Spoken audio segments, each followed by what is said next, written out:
Myra media welcomes political analyst K S Prasad. నమస్తే sir. నమస్తే అండి. అష్టాచర్ల అంశానికి సంబంధించి చూసుకుంటే వేణుస్వామి వర్సెస్ టీఎఫ్జేఏ లేదు ప్రముఖ ఛానల్స్ వర్సెస్ ఇవి నడుస్తూనే ఉంది. నిన్న చూసుకుంటే టీఎఫ్జేఏ ఆధ్వర్యంలో వాళ్ళొక ప్రెస్ మీట్ పెట్టి ప్రెస్ మీట్ పరంగా వాళ్ళొక కన్క్లూజన్ ఇచ్చేటువంటి మేము ఇంకా దీని మీద పోరాడతాం, ఫైట్ చేస్తాం అనేటువంటి కామెంట్లు కూడా చేశారు. ఒక పక్క చూస్తే ఛానల్ పరంగా వాళ్ళు కూడా మేము అలాంటిది కాదు, మేము చేయలేదు అనేటువంటి ప్రయత్నం చాలా బలంగా చేసేటువంటి ప్రయత్నం చేస్తున్నారు. మరో పక్క వేణుస్వామి గారు కూడా అలాగే ఇది కరెక్టే అనేటువంటి ప్రయత్నం ప్రూవ్ చేసుకోవడానికి ఆయన దగ్గర ఉన్న ఆధారాలను బయటపెట్టే ప్రయత్నం ఆయన చేస్తూనే ఉన్నారు. ఏం సార్ అసలు ఈ అంశానికి సంబంధించి ఎట్లా చూడాలి? అయితే వేణుస్వామి గారి దగ్గర నుంచి వీడియోలు ఏం రాలేదు కదా, వీడియోలు రాలేదు, బట్ వీళ్ళు మాత్రం డిబేట్ కండక్ట్ చేసుకున్నారు. సేమ్ నువ్వు వీరుడివి సూర్యుడివి అని చెప్పుకుంటూ నిన్న దాంట్లో ఒకటి జాగ్రత్తగా గమనిస్తే మీకు ఒక సెన్సిటివ్ లైన్ ఒకటి ఉంటుంది సార్. నేను ఎవరి దగ్గరైనా కాఫీ తాగానా, నాకు అలాంటిది ఏం లేదా దగ్గర. ఉమేష్ గారు చెప్పింది చూస్తే ఓ రోజు నేను ఖర్చు పెడితే నెక్స్ట్ డే మీరే ఖర్చు పెడతారన్న అని చెప్పినట్టు. అంటే దాని అర్థం ఏంటి? This know that thing. అంటే ఖచ్చితంగా ఈయన ఎవరి దగ్గర ఏం తీసుకోరు అది అన్నది అంటే నేను పర్సనల్ అని చెప్పట్లే, మనం మాట్లాడే దానికి మనమే కట్టుబడి ఉండాలి. ఇందులో ఇప్పటిదాకా మాట్లాడుతుంది మూర్తి గారు అడిగారని వేణుస్వామి గారు చెప్పిన దానికి బేస్ చేసుకుంటే నిన్నైతే ఆయన డిబేట్ పరంగా ఎక్స్ప్లెనేషన్స్ ఇచ్చుకుంటారు. ఇక్కడ డైరెక్ట్గా మూర్తి గారు పిలిచి నాకు డబ్బులు ఇవ్వని అడిగినట్టుగా ఇంపాసిబుల్ టు నెక్స్ట్ అది జరగదు కూడా. నేను దానికి డంకాపలస్గా చెప్తాను కూడా. ఇక్కడ ఎవరైతే మీడియోక్రసీ చేశారో వాళ్ళది సబ్స్టాన్షియల్ ఎవిడెన్సెస్తో ప్రూవ్ చేయమన్నది నా ఆర్గ్యుమెంట్. అమరంటే మీరు ఫోటో ఏంటి సార్, అమరవరు నా దగ్గర ఫోటో ఏమన్నా సార్ చూపించిన జూమ్లో ఇప్పుడు సార్. ఎందుకంటే ఎవరెవరు ఏంటన్నది యువతల పక్క నుంచి కాంట్రడిక్షన్ వచ్చినప్పుడు వేణుస్వామి గారికి సంబంధించిన వాళ్ళ మేనేజరా లేదంటే వాళ్ళ ఆవిడ అది ఇవాళ రేపట్లో ఏమీ కాకుండా బయటపడుతుంది. ఎందుకంటే ఆ ఫీమేల్ వాయిస్ సంబంధించింది. మేల్ వాయిస్ అమరు అది ఎవడో ఒకటి కూడా మీకు ఫోన్ చేసి కూడా నువ్వేనా, నువ్వైతే ఏం చేస్తావు అని రెట్టిస్తున్నాడు కదా. ఏం రెట్టిస్తారు రమ్మనండి, చూపిద్దాం ఫోటో. ఇది ఫోటో నా దగ్గర ఉన్నది, ఇది ఫోటో. ఈ ఫోటో చూడమనండి.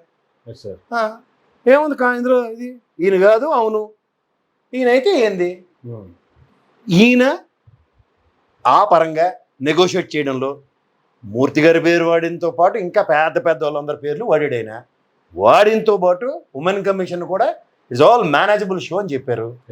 పైపచ్చి వారు ఆ రాంబాబు గారి విషయం పేర్లు కూడా వాళ్ళు మాట్లాడుతున్నారు. ఎందుకంటే ఇట్స్ అంత నిన్న అంత ప్రవచనాలు జరిగినప్పుడు మీరు అతిరథ మహారాజులు సార్ అని పొగుడుకునే కార్యక్రమం కన్నా నేను చెప్పిన దాని ప్రకారం ఆ వీడియో ఫుటేజ్ రిలీజ్ చేయాలా?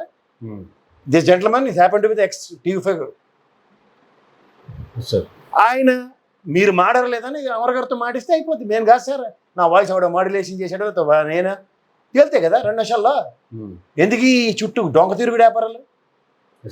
పైపు చేత ప్రపంచం తెరబడిపోతున్నట్టు ఇది పుతిను జెలెన్స్కీ మధ్యలో సంధి రాయబారాలు చర్చల్లాగా ఇవి అవసరమే వాళ్ళ? ఎవరో జాతకాలు చెప్పుకుంటారు, వాళ్ళిద్దరికీ లేని బాధ వీళ్ళందరికీ ఏంటో నాకు అర్థం కావట్లే. అసలు వాళ్ళు బాగానే ఉన్నారు, వీళ్ళకే ఓవర్ యాక్షన్ చేసుకుని నా విశ్వసనీయత నేను బాబు మీకు దండం, మీరు విశ్వసనీయతకి సూపరు, అన్నీ 100కి 100 మార్కులు. కానీ ఈ విషయంలో బురద పడిన తర్వాత కడుక్కునే కార్యక్రమానికి తెరలేపుకుంది మీరే. కానీ ఒక సెల్ఫ్ ఎక్స్ప్లెనేటరీ మాడ్యూల్లో నేను మంచోడిన కదా ఒకసారి చెప్పు నువ్వు అని బలవంతం రికమెండేషన్లు పెట్టినట్టుగా ఉంది. వాళ్ళందరూ నిత్యం వాళ్ళ ఛానల్లో కూర్చుని వచ్చి మాట్లాడేవాళ్ళే కదా. కొత్తగా ఎవడొచ్చి మాట్లాడాడు? కొత్త వాళ్ళు ఎవరండి? ఇప్పుడు నన్ను పిలిచినా నేను ఖచ్చితంగా మూర్తి గారికి 100% సర్టిఫికేట్ ఇస్తాను. No compromise. చాలా మంచి మనిషి అయినా ఖచ్చితంగా ఇలాంటి పని చేసి ఉండడని చెప్తా. కానీ జనరల్ గా అలా చెప్తున్నటువంటి పరిస్థితిలో కానీ ప్రూవ్ చేసుకోవాల్సిన అవసరం ఉందంట. నేను అంటుంది అది. ఇప్పుడు ఆయన్ని ఇది అమర్ అనే వ్యక్తి ఎవరైతే ఉన్నారో లేకపోతే ఆడపిల్ల వేణుస్వామి గారి నుంచి జరిగిన నెగోసియేషన్స్లో వీళ్ళందరి పేర్లు వచ్చిన ఓడరవేయని ఫస్ట్ ఆయన కూర్చోబెట్టి మాడాలి కదా. జనరల్ గా వేరే విషయంలో జరిగితే అలాగే చేస్తారు కదా, పోయి వాళ్ళ ఇంటి దగ్గర పోయి ఎక్కడికి వచ్చారు కల్లా మీ జయం చంద్రన్ లాగా జయం మూర్తి గారి భజన ఎందుకు అక్కడ? ఇప్పుడు మూర్తి గారికి సర్టిఫికేట్ మీరు ఎవరా? Happen to be X colleague ఏమంటారు మీరు? 100% మూర్తి గారు ఇది జెన్యూన్ బెస్ట్ అని చెప్తే జెన్యూన్ చెప్తా. ఎందుకు చెప్తాను? ఆ రోజు డిబేట్ లో కూడా నేను వాకౌట్ చేసిన ఉదంతా నేను ఉన్నాను, నేను చూశాను కదా. మీరు కలిసి పనిచేస్తాను. It is not the question of giving a certificate from your end and my end. ఒక కల్పరేట్ ఒక తప్పు చేసిన ఉదంతంలో సబ్స్టాన్షియల్ ఎవిడెన్సెస్గా ఇక్కడ నుంచి ఆడియో ఫుటేజ్ బయటకు వచ్చినప్పుడు దీన్ని ఎక్స్ప్లెయిన్ చేయి. Yes sir. ఇది కదా వేణుస్వామిని 100 అనొచ్చు, లేకపోతే మూర్తి వేణుస్వామిని 100 అనొచ్చు. That is not our head. Yes sir. నీకు అర్థమవుతుందా? Yes sir. సో నిన్న సెన్సిటివిటీ నాకు డెవలప్ అయింది ఏంటంటే వేణుస్వామి గారి విషయంలో లేకపోతే మూర్తి గారి విషయంలో 10 మంది కూర్చొని ఎవడగాడి సర్టిఫికేట్ వేణుస్వామి కూడా యూట్యూబ్లో కూర్చొని సార్ మీరు అతిరథ మహారాజులు సార్ మిమ్మల్ని మించిన లేరు, మంచి జాతకం చెప్పారు, నాకు నా ప్రపంచం నాకు తెరబడిపోయిందని ఎవడో కూర్చొని 10 మంది చెప్పారు అనుకోండి, అది ఎవరికి కావాలి మాకెందుకు అది? అంతేగా. ఇక్కడ అమర్ అనే వ్యక్తి it is been identified from this end. Yes sir. నాకు ఎవడో తెలియదు తప్పించుకోవడం లేదు కదా, నేను ఫోటో కూడా చూపించా. ఆయనే కూర్చోబెట్టి ఏం సార్ మీరు మాడారంటే నేను కాదు నేను అవును, అది first point, proven point. Yes sir. రెండోది ఆ క్లబ్కి తీసుకెళ్ళలేదు వీడియో ఫుటేజ్ అక్కడ ఆయనే చెప్తాడు, అరే నేను ఫలానా టైంకి వెళ్ళానని చెప్తున్నారు కదా, కమాన్ వీడియో ఫుటేజ్ తీయండి సార్ నేను ఉన్నాను, తేలిపా. పాలు నీళ్ళు వెళ్ళిపోతాయి. చిన్న చితక వాళ్ళు వెళ్ళరు కదా అక్కడికి వెళ్ళిన వాళ్ళందరూ. ఏ మరే ఎట్లా సార్ సినిమాలో తాళ్ళు కట్టుకుని లేగేద్దాం అంటే ఎన్నాళ్ళు లేగేస్తారు. జీలపాకం సినిమా కుదరో సార్, ఎక్కడో దగ్గర ప్రూవ్ చేయాలి. ఇక్కడ ఈ విషయంలో ఇద్దరు వ్యక్తుల్లో ఒకటి రైట్ ఒకటి రాంగ్ ఉంటుంది అంతే. అది వేణుస్వామి అని రాంగ్ అవ్వచ్చు, లేదా మూర్తి అని రాంగ్ అవ్వచ్చు, అయితే మూర్తి అని రైట్ వచ్చి వేణుస్వామి అని రాంగ్ అవ్వచ్చు. అందుకని ఇంకేముంటుంది దాంట్లో రాకెట్ సైన్స్ అంతే కదా. వీళ్ళ గురించి మాట్లాడిన వ్యక్తి ఎవరు నెగోషియేట్ చేసింది అమర్ అనే వ్యక్తి, నీ పేరు మాత్రమే నువ్వు కాదు. ఎందుకు కాదంటే నేను ఫోటో చూపించా కాబట్టి, నేను దాని డీటెయిల్స్లోకి వెళ్ళాను కాబట్టి. సో సబ్సిక్వెంట్గా ఆ అమ్మాయి ఎవరన్నది వేణుస్వామి బాధ్యత, బయటకు తీసుకొచ్చి ఈ అమ్మాయి మాట్లాడిందని చెప్పాలా. అమర్ మా వాడు ఎక్స్ కొలీగ్ అవ్వచ్చు, లేదా ఇప్పుడు కావచ్చు కాకపోవచ్చు, బట్ ఇతను నెగోషియేట్ చేశాడు లేదా కూర్చోబెట్టి నా పేరు అందరి పేర్లు ఎందుకు వాడావు, అసలు ఓడు అసలు నేనేమో నీకు టాస్క్ ఇచ్చానా, తెలిపోద్ది కదా పాలు నీళ్ళు. అంతే కదా. మూర్తి గారు మీరు టాస్క్ ఇవ్వలే, ఇంకోటి ఇచ్చాడు, ఏమీ లేకుండా నిప్పు లేదు పొగరాదు కదా. ఎవడి కోసం ఎందుకు మాట్లాడవలసి వచ్చింది? పోనీ మూర్తి గారు కాకుండా మిగిలినందరికీ సెటిల్మెంట్ వ్యాపారమే కదా అనుకుందాం. లేదు మూర్తి గారే మాట్లాడినట్టు మీ పేర్లు వాడుకొని బయట ఉన్న సెటిల్మెంట్ జరుగుతున్నాయేమో, అది కూడా క్లారిటీ ఇవ్వడం కదా. డ్యామేజ్ మీకే కదా, డ్యామేజ్ మీకే కదా. పొలం తీసుకెళ్ళి అక్కడ వేణుస్వామిని తిట్టుకుని ఆడిపోసుకునే బదులు ఇది జరగలే జరిగింది, ఇగో ఈయన మా ఎక్స్కోలికి నాకు ఈయన కూడా తీసుకొచ్చి కూర్చోబెట్టా. రాంబాబు గారు ఒక్కలేనట్టు ఈయన కూడా రావచ్చు కదా, అమర్ గారిని కూర్చోబెట్టి ఏరన్నా ఏంది పరిస్థితి, నేను మాట్లాడినావా, మా తరఫున ఏమైనా వకాలత్ తీసుకున్నావా, మా తరఫున ఏమైనా డిమాండ్ పెట్టావా, మార్కెట్లో ఇంతకన్నా ముందు నుంచి ఎన్ని రోజులు పడి జరుగుతున్నాయి తేల్చు. లేదు ఇది ఒక అభూత కల్పన సార్, ఆడియో మార్ఫింగ్ చేశారు, ఖచ్చితంగా వేణుస్వామి గారు ఎక్స్ప్లెనేషన్ ఇచ్చుకుంటారు. మార్ఫింగ్ కాదు 100% ఇవ్వాలి కదా. ఎవరైతే దీంట్లో ఫస్ట్ మీరు స్వీయమర్ధన అంటారు అంటే ఏంటంటే నేను గొప్పవాడిని నేను మంచోడని కాండక్ట్ సర్టిఫికేట్ మీరు నిన్న ఎందుకు ఇప్పించుకున్నారు? విత్ డ్యూ రెస్పెక్ట్ సార్, నేను ఖచ్చితంగా చెప్తున్నాను, నేనే ఇస్తాను కాండక్ట్ సర్టిఫికేట్, మీరు ఇస్తారా ఎవరా? మళ్ళీ ఉటంకించి అడుగుతున్నా, ఖచ్చితంగా ఇస్తాను. ఎందుకంటే the credibility of Murthy I know personally, మీకు తెలుసు ఆయన ఎక్స్ కొలీగ్గా. సో అలాంటిది ఈ ఒలింపిక్ చక్రాలు ఎందుకు 4 ఖండాలలాగా స్ట్రైట్ లైన్లో కొట్ట మోడు పగిలిపోయేదానికి పోలీస్ కంప్లైంట్లు ఇచ్చి ఈ డొంక తిరుగుడు అంతా ఎందుకు? లేదా సార్ నా మీద ఇలాంటి దిక్కుమల అభియోగాలు మోపడ్డాయని పోలీస్ కంప్లైంట్ ఇచ్చానని పర్సనల్ ట్వీట్ ఇచ్చి ఆయన కూర్చుని ఉంటే, సరే అమర్ అనే వ్యక్తి నా మీద ఈ విధంగా చేసినప్పుడు పోలీసులు పట్టుకోమనండి, దట్ ఈస్ బెటర్. ఇది జరగకుండా ఇంకా వాల్యూస్ పెరుగుండేవి ఆబ్వియస్గా.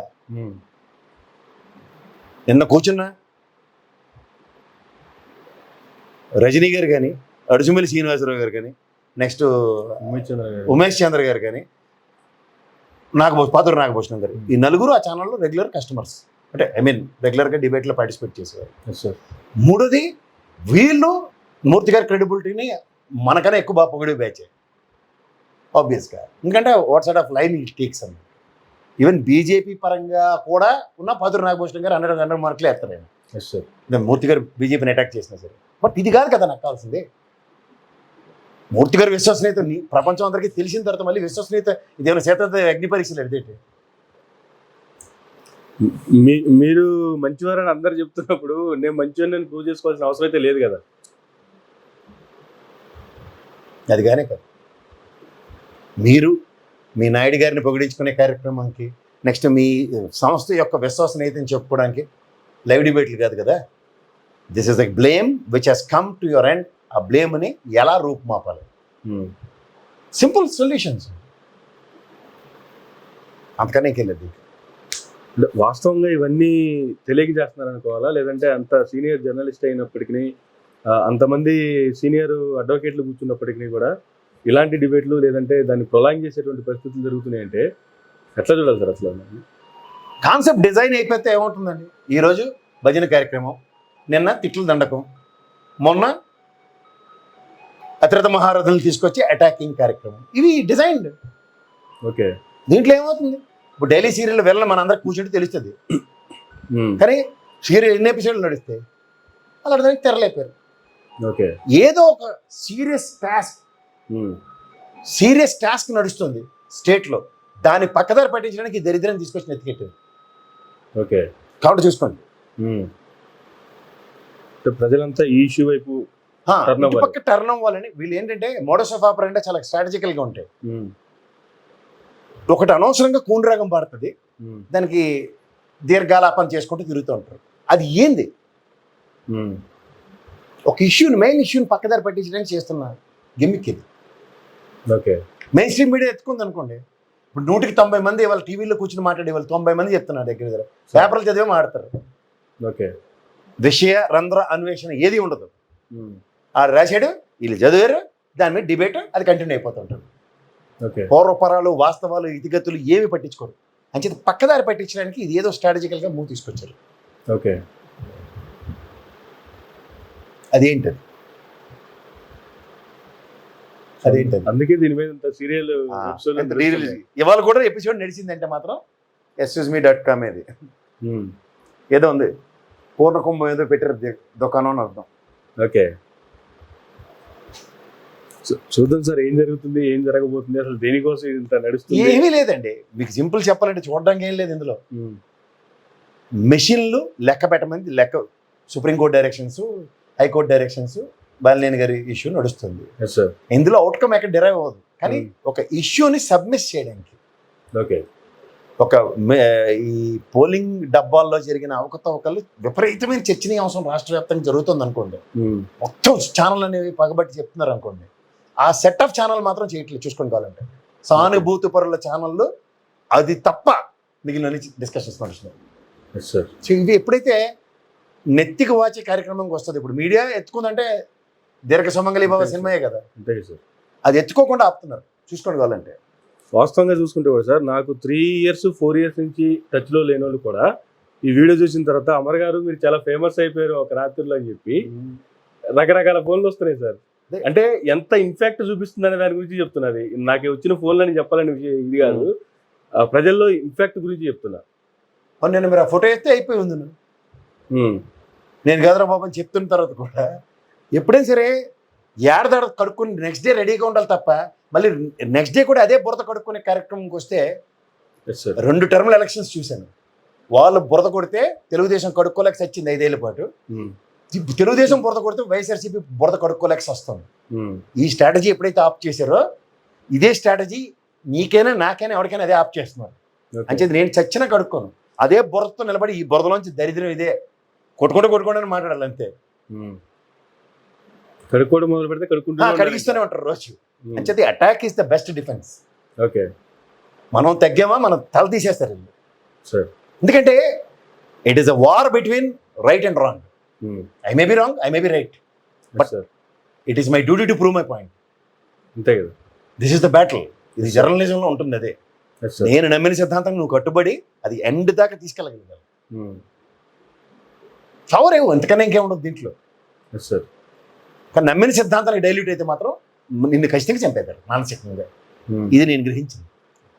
ఓకే, ఒక పక్క పరిస్థితులు ఇలా నడుస్తుంటే డైవర్షన్ పాలిటిక్స్ గురించి మాట్లాడుకుంటే ఆంధ్ర రాష్ట్రంలో జరుగుతున్న పరిస్థితులు చూసుకుంటే నిన్నటి వరకు పవన్ కళ్యాణ్ గారికి పెద్దపీట వేసినటువంటి ఆంధ్రప్రదేశ్ రాష్ట్రం 21 సీట్లు పోటీ చేస్తే 21 సీట్లు గెలవడం, ఆ తర్వాత ఇమీడియట్గా డిప్యూటీ సీఎం పోస్ట్ ఇవ్వడం, ఇమీడియట్గా చంద్రబాబు నాయుడు గారితో పాటు ప్రతి ప్రభుత్వ కార్యాలయంలో పవన్ కళ్యాణ్ గారి ఫోటో పెట్టడం, ఒక హైప్ తీసుకొచ్చారు. ఇప్పుడు పవన్ కళ్యాణ్ గారి ఫోటో ఎక్కడ పెట్టొద్దు అనేటువంటి ఆదేశాలు అన్ని ఆఫీసులకు ఇచ్చారనేటువంటి టాక్ కూడా సోషల్ మీడియాలో చాలా విపరీతంగా నడుస్తుంది సార్.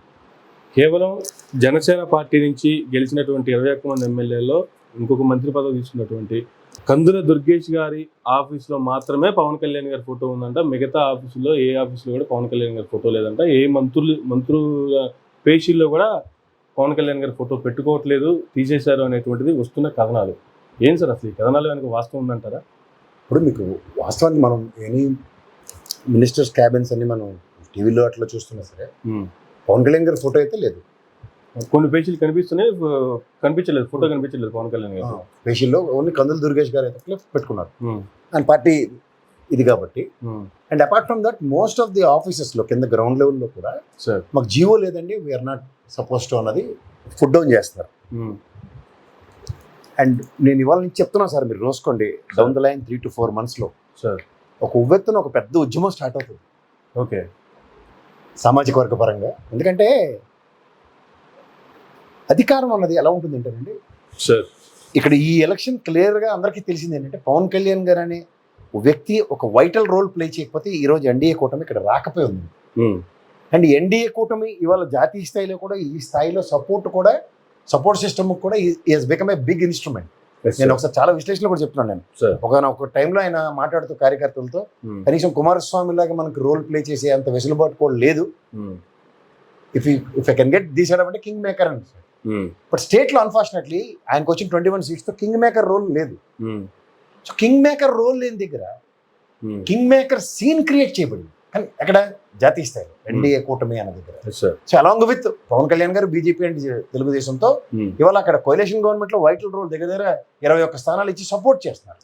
సో ఈ సపోర్ట్ సిస్టమ్ కి మెయిన్ కాజ్ అయిన పవన్ కళ్యాణ్ గారికి ఇదే కనుక ఆయన ఎంపీ గెలిచి ఉంటే మాత్రం ఖచ్చితంగా ఒక క్యాబినెట్ హోదా మంత్రి ఉంది 100%. ఇక్కడ అంటే I mean deputy chief minister ఇచ్చారు, అందులో పంచాయతీరాజ్ దాంట్లో వచ్చినప్పుడు వాట్స్ ఆల్ గోయింగ్ ఆన్ అన్న దగ్గర. ఇప్పుడు నిన్న ఆయన పంచాయతీ నిధులు ఏదో స్పెషల్ అలొకేషన్ ఉన్నట్టు చెప్పారు గణతంత్ర దినోత్సవానికి, రిపబ్లిక్ డేకి, ఐ మీన్ ఆగస్ట్ 15th. ఇక్కడ మీరు గమనించగలిగితే పంచాయతీకి రెగ్యులర్గా వచ్చిన నిధుల నుంచి మాత్రమే వాడబడ్డాయి డబ్బు. It's not out of the box. ఒక హైప్ క్రియేట్ చేసే మాటకు కూడా గవర్నమెంట్ తరఫు నుంచి సపోర్ట్ కూడా లేదు. మీరు ఇవన్నీ గమనిస్తున్నారా? సే ఫర్ ఇన్స్టెంట్ ఆయన నిన్న అంత ఫుడ్ డౌన్ చేసి మాట్లాడిన తర్వాత ఒక స్పెషల్ అలొకేషన్స్ ఈ పంచాయతీ దీంట్లో ఉన్న గ్రామాలన్నిటికీ ఈ జెండా వందన కార్యక్రమానికి అగ్రిగేట్ ఒక్కొక్క గ్రామానికి 10,000, 5,000 ఇలాగ ఒక సమ్ ఫండ్ అన్నది రిలీజ్ చేసి ఉంటే it would have been something else. అంతే కదా. సో ఈ ప్రపోజల్స్లో చీఫ్ మినిస్టర్ ఆఫీస్ ఎలా రెస్పాండ్ అవుతుంది, ఇవన్నిటిలోంచి ఒక అవుట్కమ్ డెరైవ్ అవుతూ కూడా ఒక మానసిక సంఘర్షణ ఎలక్షన్స్లో మీకు ఎప్పుడైతే కోalition గవర్నమెంట్లో ఫ్రిక్షన్స్ అవ్వకుండా ఎక్కడ ఉండవు. పైకి మామూలుగా తెల్ల పౌరాలు ఎగరేసుకుంటారు 2 రోజుల పాటు బాగానే ఉంటాయి కానీ సార్ డౌన్ ద లైన్ ఒక సిచ్యువేషన్స్ అట్రిబ్యూట్ అవుతూ ఉంటాయి. అందులో ముఖ్యంగా ఈ సామాజిక వర్గం ఈసారి ఒక తాటి మీదకి వచ్చి ఆ 2 సామాజిక వర్గాలు సమన్వయపరుచుకునే వాళ్ళ అధికారం ఉన్న దగ్గర మొదటి నుంచి ఉన్న ప్రపోజల్ ఒక some period at least Pawan Kalyan గారికి చీఫ్ మినిస్టర్స్ చైర్ ఇవ్వాలన్న దగ్గర ఈ ప్రపోజల్తోనే ఇనిషియేట్ చేశారు. తర్వాత సబ్సిక్వెంట్గా డౌన్ సైజ్ అవ్వకుండా చాలా విషయాలు సప్రెస్ అయ్యి కూడా వచ్చాయి. బట్ ఇవాళ ఉన్న పరిస్థితుల్లో అది నివురుగప్పిన నిప్పే సార్. ఈ ఫోటోలు ఇలాంటివన్నీ చిన్న చిన్న విషయాల కిందే వస్తాయి కానీ అవి చిలికి గాలిమని అవడానికి మాత్రం చాలా ఛాన్స్ ఉంటాయి. ఇప్పుడు ప్రజెంట్ అయితే నథింగ్ ఆఫ్ దట్. సో వాళ్ళ సామరస్యంగా వాళ్ళు వెళ్ళిపోవడానికి వాళ్ళ ఆయన ఫోటోలు పెట్టడానికి కూడా ఏమైనా సమ్ సిచ్యువేషన్స్ అట్రిబ్యూట్ అవుతున్నాయి అంటే చంద్రబాబు గారికి ఉన్న అనుభవంలో it's a matter of fact you can take a call, అందరూ పెట్టండి అని ఒక టక్మన్ డెలిబరేషన్స్ కూడా ఇవ్వగలుగుతారు. బట్ వెనకాతలు జరుగుతుంది మాత్రం చాలా చాలా సెన్సిటివిటీ లైన్స్. ఆ లైన్స్ అనేవి డ్రా అవుతున్నాయి. ఓకే, గ్రౌండ్ లెవెల్లో కనుక నిజంగా నెరేషన్స్ చెక్ చేస్తే కొన్ని అర్థాలు పరమార్థాలు దాని నుంచి ఒక నిప్పు రాందే పొగరాజండి. ఎవడో నిప్పు రాజేస్తాడు ఎక్కడో దగ్గర నుంచి, అవి మనోభావాలకు లీడ్ అవుతాయి. అదైతే వస్తుంది. కానీ ఇంత జరుగుతున్నా సైలెంట్గా ఉన్నటువంటి పవన్ కళ్యాణ్ గారు అంటే మాట్లాడాల్సిన అవసరం లేదనా, లేదు పట్టించుకోవాల్సిన అవసరం లేదనా? అంటే అలా కదండి, ఆయనకు ఉండాల్సిన ప్రాముఖ్యత ఆయనకు ఉంది కాబట్టి ఆయన సైలెంట్గా ఉన్నారని. అదైతే వాస్తవం. ఎందుకంటే సైలెంట్ పేస్ అనేది ఒకటి చెప్తాను నేను. ఈ ఎలక్షన్ చాలా సైలెంట్గానే కొట్టాడు. ఆయన చేయవలసిన గేమ్ అంతా ఓకే బలవంతాన జగన్మోహన్ రెడ్డి భుజం మీద కూర్చోపెట్టి అవతల గ్రౌండ్లోకి ఇసిరెడ్డి కానీ శక్తిమంతుల్లా అదొక విస్ఫోటనం కింద తయారైంది. ఓకే, అది తెలియకుండానే ఒక డిస్ప్రపోర్షనేట్ బ్లో వచ్చింది సార్. అది మీరు ఇవాళ మిషన్లు ఈ చెత్త చెదరం తర్వాత మాట్లాడదాం కానీ సార్, ఓవరాల్గా ఒక అండర్ కరెంట్ ఏదైతే ఉందో సార్ దాన్ని పట్టుకోగలిగారు. ఓకే, ఆ అండర్ కరెంట్ని పట్టుకొని దాన్ని డ్రైవ్ చేశారు. చిన్న చిన్నవేనండి వాళ్ళకి దొరికినవి కూడా, పెద్ద పాశుపశాస్త్రాలు ఇవన్నీ కాదు. ఆ ల్యాండ్ టైటిలింగ్ యాక్ట్లో రాళ్ళ మీద బొమ్మ వేసింది, పుస్తకం మీద బొమ్మ వేసినాయి, పనికిమాలిన విషయాలు. ఇవే ఒక పెద్ద తోషపం జగన్మోహన్ రెడ్డి గారికి. ఓకే. మీరు గమనించండి. And moreover Pawan Kalyan గారి హ్యూమిలియేషన్ కూడా పేస్ బ్యాక్. ఓకే. ఇప్పుడు దువ్వాడ శ్రీనివాస్ చూడండి అలా డైల్యూట్ అవుతుంది. This is the strategy of ఈ గవర్నమెంట్. ఓకే. ఇలాంటి స్ట్రాటజీలు గత గవర్నమెంట్స్లో లేవు. ప్రొవకేషనే. ఇప్పుడు పవన్ కళ్యాణ్ గారి గురించి మొదలెట్టి అలా కంటిన్యూస్గా డింగ్ డింగ్ డింగ్ డింగ్ డింగ్ అని రోజా గారి విషయం, ఈ కొడాల నాని విషయం, ఈ వంశీ గారి విషయం, ఇవి రోజు ప్రజల్లో చెత్త చెదరం ఎన్నాళ్ళు. ఓ 4 రోజులు బాగుంటాయి, 5వ రోజు కూడా ఇదే దరిద్రం తెల్లారిసరికెళ్ళని. ఇప్పుడు ఇదే వేణుస్వామి 4 రోజులు కంటిన్యూ చేయమనండి, ఇదే దువ్వాడ శ్రీనివాస్ 4 రోజులు కంటిన్యూ చేయమండి, వీళ్ళ మీద అలాగే మట్టెక్కిపోతుంది. అంతే కదా. ప్రతిదీ ఒక స్ట్రాటజికల్ మూవ్తో కొట్టుకెళ్తుంటే అవతలు తగ్గిపోయారు. ఆ వాణి గారు అయితే సరెండర్ అయ్యి వచ్చారు. ఆవిడ వచ్చి నాకు family life is more important, నాకు పిల్ల ఉంది. ఈ అమ్మాయి కూడా తగ్గింది, ఎటు వెళ్ళిపోతాను, నాకేం పెద్ద ప్రాబ్లం కాదు, seniors life is more important అని ఆవిడ చెప్తుంది. ఇంకా దాని మీద నిప్పులు రాజేసుకుంటూ కొట్టారు అనుకోండి, అంతే కదా. అలా పౌడర్ డబ్బా ఛానల్ చాలా కష్టం అది. వాళ్ళకి పనికి ఆహార పథకం ఛానల్ కాదు కదా. సో ఎప్పుడైతే ప్రభుత్వం ఫంక్షనింగ్ అనేది ఎగ్జిక్యూషన్స్లో కనబడుతున్నప్పుడు పవన్ కళ్యాణ్ గారు ఈ రోజు ఆయనకి చెప్తున్నాను కదా, అపారమైన అనుభవం ఉన్న చంద్రబాబు నాయుడు గారితో ఎలా అయినా ముందుకు వెళ్ళడానికి is gaining all set of. ఇప్పుడు నా క్రిటిసిజమ్స్ ఎలా ఉండేవి నాకు తెలుసు కదా. అనుభవం లేకుండా ఆయన చేసి పనులకి ఏది ఇవన్నీ తెచ్చుకొచ్చేవి కాదు. ఇప్పుడు ఈయన అనుభవం రంగరించుకుంటాడు with span of no time. Okay. 5 years term కదండి, కోalition గవర్నమెంట్ ఉన్నా లేకపోయినా విత్డ్రాల్ అయినా గవర్నమెంట్ ఉంటుంది శాశ్వతంగా. ఈయన 5 సంవత్సరాలు ఎమ్మెల్యేగా ఉంటాడు సర్టన్ పీరియడ్ ఖచ్చితంగా. ఇప్పుడు కేసీఆర్ గారు ఉన్నారు కేంద్ర ప్రభుత్వంలో, ఎంత చాలా షార్ట్ స్టింట్ కేంద్ర ప్రభుత్వంలో మంత్రిగా ఉన్నాడు. బట్ ఆయన గణించిన అనుభవం తోలు తీసేసిన తర్వాత అందరికి అంత నేషనల్ పార్టీ కాంగ్రెస్ కి సినిమా చూపించాడు ఆయన ఈ తెలంగాణ ఉద్యమం ఈ నేపథ్యంలో. సో అట్లా ఇతను గెయిన్ చేయడానికి అవకాశం తీసుకుంటాడు. ఇప్పుడు స్కూల్లో అందరి పిల్లల్ని జాయిన్ చేస్తారు సార్, మాటకి చెప్తున్నా, అందరూ తెలివైన వాళ్ళ, కొంతవరకు కొంత చదువుకుంటారు, కొంత నేర్చుకున్న వాళ్ళు ఉంటారు.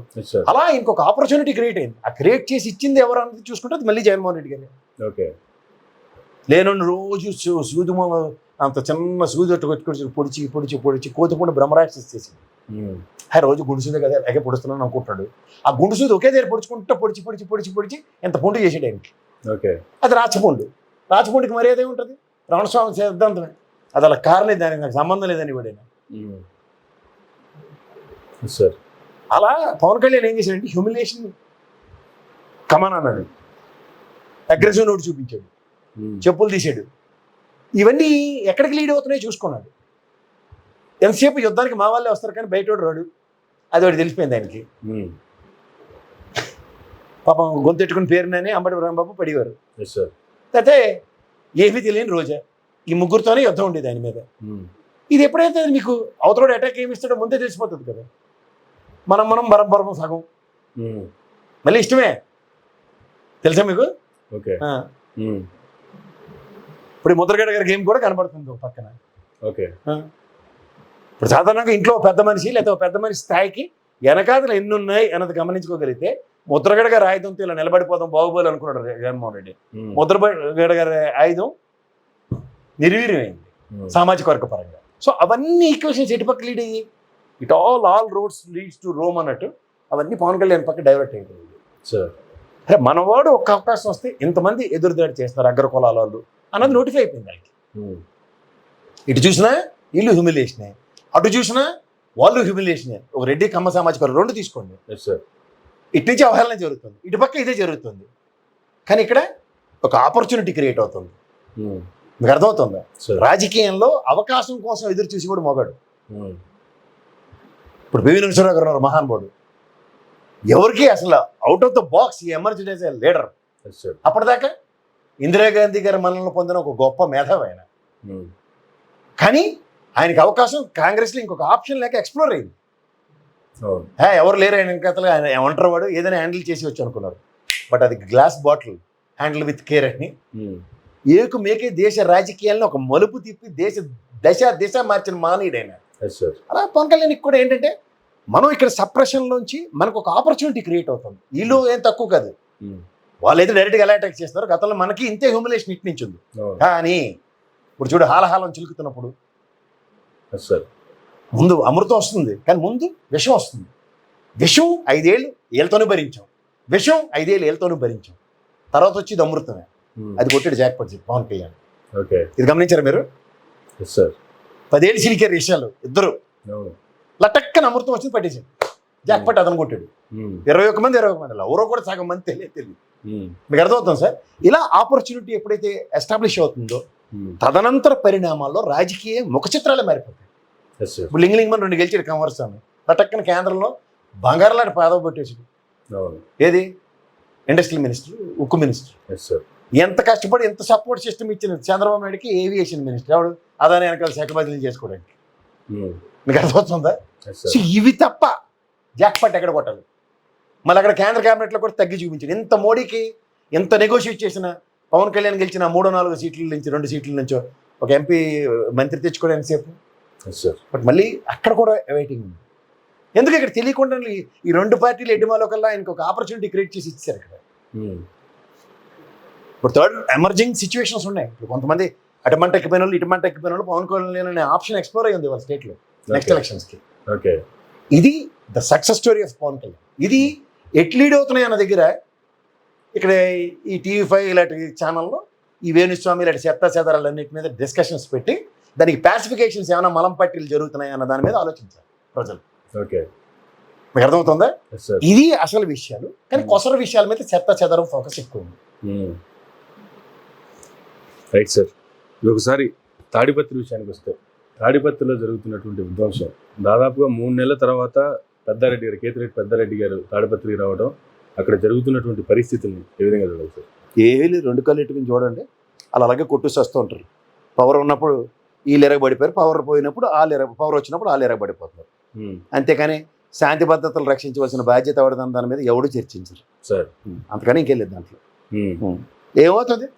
కిందనున్నారా పెద్దారెడ్డి చచ్చిపోడు, అక్కడ జేసీ దివాకర్ రెడ్డి గారు అన్నదమ్ములు చచ్చిపోరు. ఈ వాళ్ళ వెనకాల తిరిగిన బుర్ర తక్కువ బ్యాచ్ అంతా సస్తా ఉంటారు. అందుకని ఇంకేముంది దానికి ఫ్యాక్షన్ అడ్డమై చెత్త పేర్లు పెట్టుకొని మీరు తిరగండి. పౌరుషాలు వీళ్ళకే ఉంటాయి, ఇంకా ఎవరికి ఉండవు. వీళ్ళకి మళ్ళీ రాష్ట్ర విభజనప్పుడు వీళ్ళు పౌరుషాలతో ఎవరైనా ర్యాలీలు వేసుకుని వచ్చారు చూడండి, మళ్ళీ భయం. వీధి దాడితే భయం, మళ్ళీ వీధి లోపటే ఫుల్ వాళ్ళ ఊళ్ళో వాళ్ళు కొట్టుకు వస్తూనే ఉంటారు. దానికి ఫ్యాక్షనిజం, వీళ్ళు తీసుమార్కర్లు వాళ్ళు తీసుమార్కర్లు అని పేర్లు పెట్టుకుని తిరుగుతుంటారు. తిరగనండి అంతే. ప్రజలు ఇది గ్రహించగలిగితే చాలు. కానీ కొంతకాలంగా సైలెంట్గా ఉన్నటువంటి రాయలసీమ ఫ్యాక్షన్ ఇప్పుడు మరలా పురుగులుపుతుందా, విచ్చుకుంటుందా? పురుగురుపుతుందా, విచ్చుకుంటుందా? వాళ్ళు సస్తారంటే సస్తారు. బుర్ర తక్కువ బ్యాచ్ అయితే ఖచ్చితంగా చేస్తారు. పవర్ ఉంటే ఎవడైనా ఏదైనా చేయగలరు అనేది ప్రూవ్ అయింది 2 టర్మ్లు బట్టి చూడండి. ఈయన ఏకంగా కారు వేసుకుని ఆయన ఇంటికి వెళ్ళిపోతాడు. ఇంటికి ఎంత దూరం, అలాంటికి కూడా అంతే దూరం కదా. నేను కూడా తగలబెట్టి తెచ్చారు కదా మొత్తం అంతా. అంతే జరుగుతుంది. వీళ్ళు హెచ్చులకి కిందనున్న వాళ్ళకి పెచ్చులు ఊడిపోతాయి. అది గ్రహించండి. ఫ్యాక్షన్లో జరిగేది ఏంటంటే ఆ అధికారం ఉన్నవాడు హెచ్చులకు పోతాడు, పెచ్చులు కింద వాళ్ళకి ఊడిపోతాయి. దాన్నే ఫ్యాక్షనిజం అంటారు. తెలుసుకోమరండి. అంతకని ఇంకేం లేదు. అంతే. బాలయ్య గారి ఇష్యూకి సంబంధించి చెప్తే ఏం చెప్తారు సార్? ఈవీఎంలు, ఇంకా హైకోర్టులో రానటువంటి విచారణ, ఎవరు 2 డేస్ లెక్కెడతా ఉంటున్నారు. అవన్నీ పుణ్యకాలం గడిచిపోయింది సార్. ఇప్పుడు ఎలక్షన్ కమిషన్ డెలిబరేటివ్గా మా వాళ్ళ తప్పు జరిగిందని ఒప్పుకుంటారని భ్రమంలో మీరుండొచ్చేమో కదా. నేనైతే లేను, వాస్తవం చెప్తున్నాను మీకు. వాళ్ళకి ఇంత తెలుసండి ఇవన్నీ ఏం జరిగింది. వీవీప్యాట్ కౌంటింగ్ చెయ్యము అని చెప్పి ఒప్పుకుంది అనుకోవచ్చా ఈ విషయంలో? అట్లా వీవీప్యాట్ లెక్కింపు కూడా ఫస్ట్ 20 డేస్లో నేను చెప్తున్నాను సార్. ఎలక్షన్కి రీకౌంటింగ్కి ఒక వెసులుబాటు ఉంది. 20 డేస్లో సుప్రీంకోర్టు నుంచి గ్యాగ్ ఆర్డర్ తీసుకొచ్చి దీని మీద కౌంటర్ చేసుంటే డబ్బిన్. నేను ఇంకొక విషయం మళ్ళీ చెప్తాను. గతంలో మహాన్బోర్డు శాసన్ లాంటి వ్యక్తి ఉన్నప్పుడు ఒక వీటో పవర్ ఉండేది. Can take a call on this. ఎందుకంటే దానికే స్వతంత్ర ప్రతిపత్తి ఉంది. ఎప్పుడైతే ఈ రాజకీయ పార్టీలు వాళ్ళ అవసరాల కోసం 3 డిప్లాయ్ చేశారో దాంట్లో డెసిషన్ మేకింగ్ ఎప్పుడూ వేగ్ అవుతూనే ఉంటుంది. ఇది ఎప్పుడైతే మన ఇండిపెండెంట్ బాడీస్ సిబిఐ కానీ, లేకపోతే ఎన్ఫోర్స్మెంట్ డైరెక్టర్ కానీ, ఇన్కమ్ ట్యాక్స్ డిపార్ట్మెంట్ కానీ, ఎలక్షన్ కమిషన్ కానీ, ఇలాంటివి కొన్ని బాడీస్లో ఈ డెలిబరేషన్స్, డెసిషన్ మేకింగ్స్ వాళ్ళ క్లస్టర్స్లో ఉంటే మనం ఏదైనా మంచి రిజల్ట్స్ యాంటిసిపేట్ చేయొచ్చు. కానీ దీనికి పొలిటికల్ ఏరాలో రౌండ్లు తిరుగుతూ గింగిరాలు తిరుగుతున్నప్పుడు నెవర్ ఎవర్. నేనైతే అంత ఓపిక నాకు లేదు. దీని నుంచి ఒక అవుట్కమ్ డెరైవ్ అవుతా అన్న ప్రస్తావన కూడా నాకు లేదు. దేశం మొత్తం మీద ఎంత అండి, 21 మందో 24 మందో మొత్తం ఈ ప్రపోజల్ ఇచ్చారు. దీంతో ఏమవుతుంది? వాళ్ళు కూడా నేను చెప్తుంది ఏంటి, మిషన్ డెమాన్స్ట్రేషన్ ఇస్తూ ఉంటున్నారు. అది రైట్ ఆర్ రాంగ్ అని. ఆ దిక్కుమాల వీవీప్యాట్లది తగలెట్టి తెచ్చారు. అది మీకు ఇంకోటి చెప్తున్నాను, ప్రజలకి ఈ మాక్ పోలింగ్లు ఇవన్నీ గిమిక్. నేను ఎలక్షన్ డ్యూటీ చేసేసాను. నేను చెప్తున్నాను డైరెక్ట్గా, మాక్ పోలింగ్ బటన్ నొక్కితే అది కోతాటే, ఏది ఆడమంటే అది ఆడుతుంది, అంతే అది వస్తుంది. అది ఖచ్చితంగా తెలుసు. నేను ఒక మాటలో పవన్ కళ్యాణ్ గారు వీవీప్యాట్ల స్లిప్ ఏంటని అడిగారు చూడండి. నేను మళ్ళీ ఇవాళ నేను చెప్తున్నా, నిజంగా ప్రజాస్వామ్యంలో వాళ్ళు అంత ఎలక్షన్ కమిషన్ డ్యూటీలు కూర్చోబెడతారు కదా, ఊరికే చొక్కెట్టి వాడు పేరు అదేనా ఏజెంట్ అదేనా అని ఇలా ఓవర్ యాక్షన్ తగలయ్యా అని. దాని బదులు ఆ వీవీప్యాడ్లో ప్రింట్ తీసి నువ్వు వేసిన ఓటు నీకని బుద్ధి బయటకి ఇస్తే అప్పుడు ఎందుకంటే ప్రీ పోల్ సర్వేలు ఎగ్జిట్ పోల్స్ అని చెప్తున్నారు కదా, వీటిని బేస్ చేసుకుని చెప్తే చాలా మంది జీవితాలను బాగుపడతాయి. యాక్యురసీ ఉంటుంది. వీళ్ళు చెప్పింది వాళ్ళు నమ్మరు, వాళ్ళు చెప్పింది వీళ్ళు నమ్మరు. ఈ దిక్కుమాల డైలమాలు ఎన్నాల్సి వస్తారు. రహస్య ఓటింగ్, ఎవరికి రహస్య ఓటింగ్? మేనేజ్ చేసిన ఏడు చేస్తారు అలా బయట ఇది పెడతారు డబ్బాది చొక్క పెట్టి ఫోటో తీసుకోండి ఎలక్షన్ కమిషన్ దీంట్లో అప్లోడ్ చేయండి అంటే దేని ఇరబోయేది. అరే వీవీప్యాడ్లో నేను వీడికి ఓటేశారా అని ప్రతి ఒక్కరితో అప్లోడ్ చేయించు. నెక్స్ట్ కౌంటింగ్ రోజు సినిమా కనబడద్దు ఒక్కడికి. ఏందిరా వీవీప్యాడ్లో లెక్కలు ఇవ్వస్తే ఎవడరా డిక్లేర్ చేసామని తిరిగి గర్వాలు చేస్తారు. ఎలాగో దిక్కుమాల రీకాల్ సిస్టమ్ మనకి లేదు కదా, మార్చండి సిస్టమ్లో. మార్చరు, వీళ్ళకి ఇష్టమే. బ్యాలెట్ పేపర్లో అవకతవకలు జరుగుతున్నప్పుడు మిషన్లు తెచ్చారు. దీంట్లో అవకతవకలు జరుగుతున్నారు బాబు, నెత్తినోరు కొట్టుకుంటారు. ఓడిపోయిన వెంటనే మాత్రం ఖచ్చితంగా వీవీప్యాడ్ల గ్యాప్ కొత్త ప్రతి ఒడికి. మీరు గమనించారా? గతంలో చంద్రబాబు నాయుడు ఇదే ప్రవచనాలు, జగన్మోహన్ రెడ్డి అదే ప్రవచనాలు. ఎవడో అతీతం కాదు. కురే ఫోపమాట ఏదో జరిగిపోయింది లేకపోతే. కానీ ప్రజల్లోకి మాత్రం వెళ్ళరు. చుట్టూ చిడతలప్పారావులు ఉంటారు. జేమి జేమి చంద్రన్న, జేమి జేమి జగన్ అన్న పాటలే అంతే. కానీ ఎంతకాలం ఇలా పాటలు పాడుకుంటూ అంతే జీవితకాలంలో అంతే. అవి మారవు. మనం ఎడ్డి మాలోకల్లో ప్రజలు జడ్డి మాలోకల్లో ఇలా ఉన్నంతకాలం ఇలాగే ఉంటారు. ప్రజలు మారండి. ప్రజలకు ఏం అవసరం లేదు. వాళ్ళకి ఏ చచ్చిపోయినా అలా గొల్లపొడి మారుతారు సినిమా. ఆడు చికెన్ ముక్కలు లాక్కున్నా ఆడికి ఏ ప్రాబ్లం ఉండదట. అది చెప్పాడు, కరెక్ట్ చెప్పాడు. అది అన్నం లేకపోతే ఏంటరా అంటే అప్పుడు అన్నా క్యాంటీన్ పెట్టాడు కదా, ఈడ్చి కొడితే 203 పెట్టారు.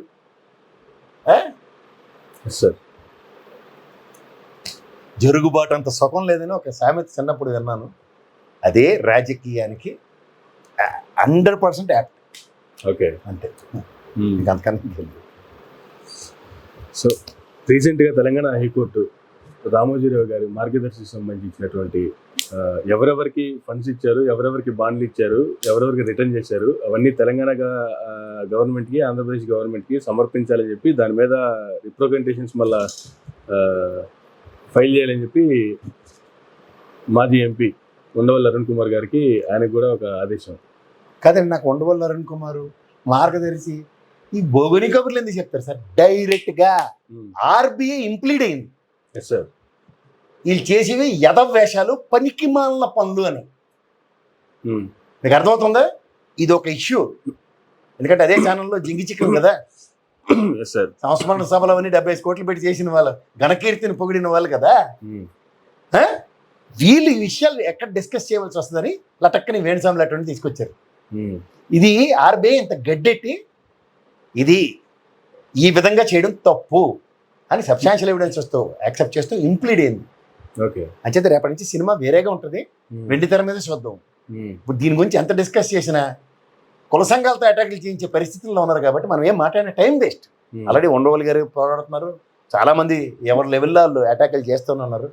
ఆవిడ మొన్న పేకాట క్లబ్లో దొరికాడని ఆయన ఊగిపోయారు. ఏదేది ఆయన పేరు ఏదో ఉంది, గొప్ప పేరు, ముష్టి శ్రీనివాస్ ఏదో ఆయన అడ్వకేట్. ఆయన కూడా దీన్ని తగులుకున్నాడు. అది మార్గదర్శి. కానీ పత్తాల్లో దొరికింది హైలైట్ చేసేస్తారు. ఇక్కడ మార్గదర్శిలో ఉన్న ఎటకారాలన్నీ బయటకు తీసిన ఉద్దండుల్లో ఆయన ఒకడు. ఇవన్నిటి మీద చర్చ అతి దగ్గరలో. నువ్వు తెప్పించుకున్నాడు ధన్యుడు సుమతి అని, సుమతి శతకం మీరు బాగా చదవచ్చు, కానీ ఆ శతకం చదవని వాళ్ళు చాలా మంది ఉన్నారు. తప్పించుకుంటూ వచ్చే కాన్సిక్వెన్సెస్ని ఎదుర్కోలేము సుమతి అనుకుని చదివిన వాళ్ళు ఉన్నారు. వాళ్ళు ఎదుర్కొని మాట్లాడతారు. నాకు కూడా నేను మాట్లాడతాను. అతి దగ్గరలో ఆర్బీఐ ఇంప్లీడ్ అయిన తర్వాత వచ్చే కాన్సిక్వెన్సెస్, దాని అట్రిబ్యూషన్స్, ఇటు నుంచి మూవ్స్ ఎలా ఉన్నాయో చూసి దాని మీద విశ్లేషించారు. అంటే ఏ అంశం ఏదైనా అంశం వర్సెస్ వేణుస్వామి అంటే ఇప్పుడు ప్రెసెంట్ ఏంటంటే డైవర్టింగ్ పాలిటిక్స్కి అంశం వర్సెస్ వేణుస్వామి ఒకటి ఎత్తుకున్నాడు, ఇంకోటి పౌడర్ రాసుకుని ఆడుకో. ఇంకటైతే తీగలాగేసి మొత్తం వాడికి ఇంక వెనకాల వంటసాల ఉంటుంది. సాధారణంగా పీసీఆర్లు యూనిట్లు ఉంటాయి, కానీ వాడికైతే వంటసాల ఉంటుంది. వాడే వంటి వర్క్ చేయాలి. వీళ్ళకి తెలియజేసినా ఒక రకంగా మాట్లాడుకుంటే తెలియకుండానే వేణుస్వామి అనే వ్యక్తిని వీళ్ళే పెద్ద చేస్తున్నారంటారా? ఆయన్ని పెద్ద చేయడం తక్కువ చేయడం కాన్సెప్ట్ కాదు. ఒక్కొక్క టైంకి ఒకళ్ళు దొరకాలి వాళ్ళకి. ఓకే, ఈ ఇష్యూ అసలు విషయం రగలకుండా వెనకాల సాధారణంగా మీకు ఎలా ఉంటుంది, వెనకాల ఓ పీసీఆర్ కెమెరామెన్ ఇలా అంటారు, కానీ వాళ్ళకి వంటలు ఉంటారు. కటటగా వండి వార్చేయాలి ఆ వార్త. అదే పరిశ్రమ అది. ఓకే. వంట వరపు పరిశ్రమల కింద ఉన్నప్పుడు మన వల్ల కాదు సార్. అంతే వాళ్ళు వండి వారిచినంత కాలం రుచికరంగా చాలా మంది తింటున్నారు, రుచికరంగా ప్రభుత్వాలు కూడా స్థాపించుకున్నారు. కాబట్టి 3 రోజు టీ అతి దగ్గరలో వస్తుంది, రుచి పచి లేని వంట అన్నది అదే అతి దగ్గరలో చూడబోతుంది వెండితెర. ఓపిక పట్టాలి దానికి. Thank you sir, thank you very much అండి. ఇదండి ప్రసాద్ గారితో ఈనాటి ఇంటర్వ్యూ. మరో గంటలో మళ్ళీ కలుద్దాం. చూస్తున్నానండి మెరా మీడియా.